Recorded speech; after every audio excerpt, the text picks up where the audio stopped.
New Zealand, যা প্রাকৃতিক সৌন্দর্যের জন্য বিশ্বজুড়ে পরিচিত, আজকাল ডিজিটাল প্রযুক্তি এবং উদ্ভাবনের ক্ষেত্রেও অসাধারণ অগ্রগতি রয়েছে। প্রাকৃতিক দৃশ্য এবং শান্ত পরিবেশের পাশাপাশি এই দেশটি বিশ্বব্যাপী একটি ডিজিটাল প্রযুক্তি বা হাব হিসাবে পরিচিত হচ্ছে। নিউজিল্যান্ড ডিজিটাল জগতে যাত্রা শুরু হয়েছিল 1990 সালে, যখন ইন্টারনেট ধীরে ধীরে এখানে জনপ্রিয় হতে শুরু করে।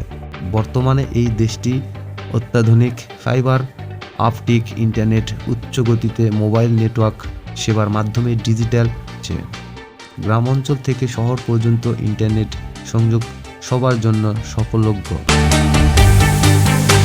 নিউজিল্যান্ড বর্তমানে হাজার হাজার স্টার্টআপ কাজ করছে, যেগুলো আইটি, কম্পিউটার এবং ব্লকচেনের প্রযুক্তির উপর নির্ভর করে।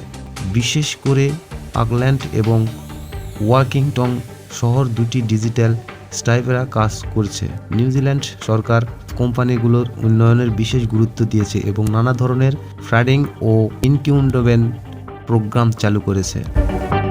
নিউজিল্যান্ডের শিক্ষা ব্যবস্থা প্রযুক্তির উপর বিশেষ জোর দেয়।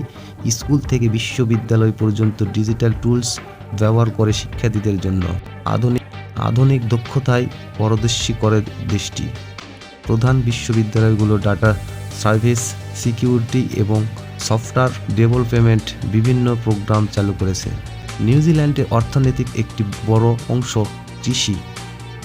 এই কৃষি খাতেও ডিজিটাল প্রযুক্তির প্রভাব লক্ষ্য করা যায়।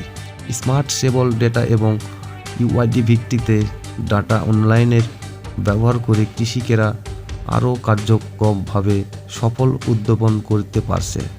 ডিজিটাল প্রযুক্তি পরিবেশ রক্ষা এবং জলবায়ু পরিবর্তন মোকাবেলাতে ব্যবহৃত হচ্ছে। তবে নিউজিল্যান্ড ডিজিটাল জগতের কিছু চ্যালেঞ্জ রয়েছে।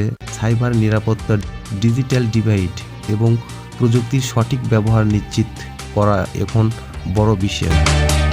তবে দেশের সরকার এবং ডিজিটাল প্রযুক্তিতে নিউজিল্যান্ড একটি নতুন দিগন্তে নিয়ে গেছে। প্রাকৃতিক সৌন্দর্যের উদ্ভাবনের এবং সংমিশ্রয় নিউজিল্যান্ডের ভবিষ্যতের জন্য আরও প্রস্তুত করছে। এই ছিল নিউজিল্যান্ড ডিজিটাল জগতের গল্প। আরও এমন তথ্য জানতে আমাদের চ্যানেলটি সাবস্ক্রাইব করুন। ধন্যবাদ।